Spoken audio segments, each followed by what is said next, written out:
Hello दोस्तों, स्वागत है आप लोग का हमारे चैनल एसएससी ड्रीम स्टडी पे। दोस्तों आज हम देखेंगे आरपीएफ कांस्टेबल एग्जाम 2025 के 3 मार्च के फर्स्ट शिफ्ट का भी एग्जाम खत्म हो चुका है, जिसके जीके जीएस और करंट अफेयर के जितने रियल प्रश्न हमें मिले हैं उनका एनालिसिस हम आपके लिए लाए हैं। उससे पहले अगर आप लोग चैनल पर नए हैं तो चैनल को सब्सक्राइब कर लीजिएगा और वीडियो को जो है लाइक करिए और अपने दोस्तों के साथ ज़्यादा से ज़्यादा शेयर करिए।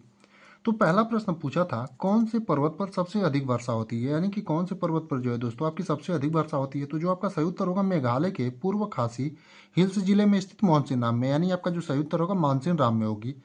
दूसरा प्रश्न पूछा था, सबसे अधिक सोना किस राज्य में पाया जाता है, यानी भारत में सबसे अधिक सोना जो है किस राज्य में पाया जाता है, ये भी क्वेश्चन आपसे पूछा था। तो जो आपका सबसे अधिक सोना है दोस्तों आपका कर्नाटक राज्य में पाया जाता है, यानी आपका जो सही उत्तर होगा कर्नाटक होगा, यानी आपके जिस भी ऑप्शन में कर्नाटक दिया रहा होगा वही आपका सही उत्तर होगा। अगला प्रश्न पूछा था आपका, न्यायाधीशों का अधिकार राज्य के प्रति नियुक्त कर सकते हैं, यानी कि न्यायाधीशों का जो अधिकार होता है वो राज्य के प्रति कौन नियुक्त कर सकते हैं। तो जो आपका सही उत्तर होगा राष्ट्रपति होगा, यानी न्यायाधीशों का अधिकार जो है राज्य के प्रति जो है नियुक्त कर सकते हैं आपके राष्ट्रपति, यानी आपके जिस भी ऑप्शन में राष्ट्रपति दिया रहा होगा वही आपका सही उत्तर होगा। अगले प्रश्न पर जाने से पहले आपसे कहना चाहेंगे, अभी तक अगर आप लोगों ने चैनल को सब्सक्राइब नहीं किया है तो चैनल को सब्सक्राइब कर लीजिएगा, ताकि आगे आने वाले दिनों में सभी शिफ्टों का जो आरपीएफ कांस्टेबल हो या फिर किसी अन्य एग्जाम का एनालिसिस आपको इस चैनल पर प्रोवाइड कराए जाएंगे। और किसी भी भर्ती से जुड़ी आपको जो है नोटिफिकेशन रिलेटेड वीडियो हो या फिर कट ऑफ रिलेटेड वीडियो हो, सब कुछ इस चैनल पर आपको प्रोवाइड कराया जाता है। तो आप लोग जो है चैनल को सब्सक्राइब कर लीजिए और बेल आइकन को प्रेस कर लीजिए। और इस शिफ्ट का जब हम क्वेश्चन बता देंगे तो आप लोग जो भी लोग पेपर देकर आए होंगे वो लोग मैथ के रीजनिंग के क्वेश्चन जो है आप लोग भेज दीजिएगा कमेंट में। तो अगला प्रश्न है, मौलिक अधिकार किस भाग में है, यानी कि मौलिक अधिकार जो है वो संविधान के किस भाग में है, ये भी क्वेश्चन आपका पूछा था। तो दोस्तों आपका मौलिक अधिकार जो है भाग 3 में है, यानी कि आपका जो सही उत्तर होगा भाग 3 होगा, यानी आपके जिस भी ऑप्शन में भाग 3 दिया रहा होगा वही आपका सही उत्तर होगा। बात करें अगर आपसे पूछ दे आगे आने वाले दिनों में कि मौलिक अधिकार का संबंध किस अनुच्छेद से है, तो आपका अनुच्छेद 12 से 35 है। यानी कि आपका अगर अनुच्छेद पूछे तो अनुच्छेद 12 से 35 और भाग पूछा था आपसे तो भाग जो है आपका भाग 3 है।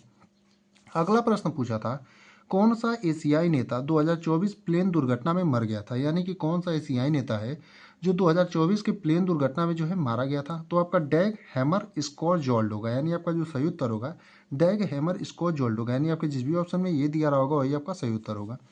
अगला प्रश्न पूछा था, आरबीआई का प्रत्यक्ष प्रतिशत दर क्या है, यानी कि आरबीआई का जो है प्रत्यक्ष प्रतिशत दर क्या है। तो आपका जो है कल भी ये क्वेश्चन पूछा था, 6.25 जो है आपका सही उत्तर होगा, यानी आपके जिस भी ऑप्शन में 6.25 दिया रहा होगा दोस्तों वही आपका सही उत्तर होगा। आरबीआई का यानी प्रत्यक्ष प्रतिशत दर जो है आपका 6.25 है।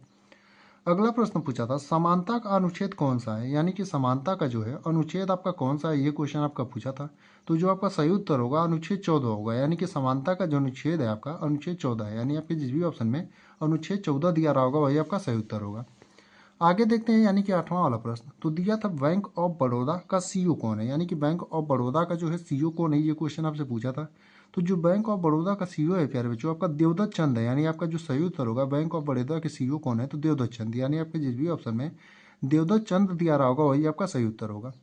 9वां प्रश्न है, भारत में गारंटी योजना कब शुरू हुई थी, यानी मनरेगा जो आपका नरेगा पहले नाम था, यानी महात्मा गांधी रोजगार योजना जो है आपका भारत में कब शुरू हुई थी, ये क्वेश्चन आपसे पूछा था। तो 7 सितंबर 2005 को, यानी आपका जो सही उत्तर होगा कि भारत में गारंटी योजना यानी मनरेगा यानी नरेगा जो है कब शुरू हुई थी तो 7 सितंबर 2005 को, यानी आपके जिस भी ऑप्शन में 7 सितंबर 2005 दिया रहा होगा वही आपका सही उत्तर होगा। अगला प्रश्न पूछा था, 2024 कबड्डी में किस राज्य ने भाग नहीं लिया था।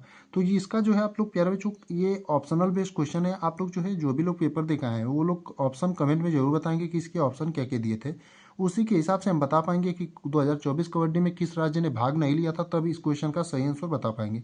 इस तरह से इस क्वेश्चन का सही आंसर बताना थोड़ा सा मुश्किल है, तो आप लोगों में से जो भी लोग पेपर देकर आए होंगे इस क्वेश्चन का जो ऑप्शन था उसे कमेंट में जरूर बताएंगे, और बाकी जो बचे हुए क्वेश्चन होंगे उनका भी जो है आप लोग कमेंट में जरूर बताएंगे कि और इनके अलावा भी क्या क्या क्वेश्चन पूछे थे। एक क्वेश्चन आपका पूछा था, सविनय अवज्ञा आंदोलन की शुरुआत कब हुई, यानी कि आपका सविनय अवज्ञा आंदोलन जो है उसकी शुरुआत कब हुई थी, ये भी क्वेश्चन आपका पूछा था। तो जो आपका सविनय अवज्ञा आंदोलन है महात्मा गांधी द्वारा शुरुआत की गई थी प्यारे बच्चों इसका, और कब किया गया था 12 मार्च 1930 को, यानी आपका जो सही उत्तर होगा सविनय अवज्ञा आंदोलन की शुरुआत कब हुई थी तो 12 मार्च 1930 को, और किसके द्वारा तो महात्मा गांधी के द्वारा। अगला प्रश्न है आपका, 2025 में कौन सा राज्य में राष्ट्रीय खेल होने जा रहा है, यानी कि 2025 में जो है कौन से राज्य में राष्ट्रीय खेल होने जा रहा है, ये भी क्वेश्चन आपका पूछा था। तो जो आपका सही उत्तर होगा उत्तराखंड होगा, यानी 2025 में राष्ट्रीय खेल जो है आपका उत्तराखंड में होने जा रहा है, यानी आपकी जिस भी ऑप्शन में उत्तराखंड दिया रहा होगा वही आपका सही उत्तर होगा। एक क्वेश्चन आपका पूछा था दाब के सिद्धांत किस नियम पर कार्य करते हैं, यानी कि दाब का जो सिद्धांत है वो किस नियम पर कार्य करते हैं, ये भी क्वेश्चन आपका पूछा था। तो जो दाब का सिद्धांत है वो पास्कल के सिद्धांत नियम पर काम करते हैं, यानी आपका जो सही उत्तर होगा पास्कल का नियम होगा। यानी आपके जिस भी ऑप्शन में पास्कल का नियम दिया रहा होगा वही आपका सही उत्तर होगा।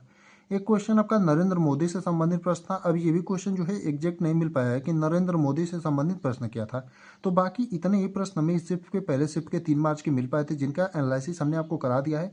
बाकी इस शिफ्ट के जितने भी बचे हुए प्रश्न होंगे उसे जो है आप लोग कमेंट में जरूर बताइएगा कि क्या क्या प्रश्न और पूछे थे, और जिस भी प्रश्न में थोड़ा मोड़ा डिफरेंट होगा उसे भी आप लोग जो है कमेंट में जरूर बताइएगा।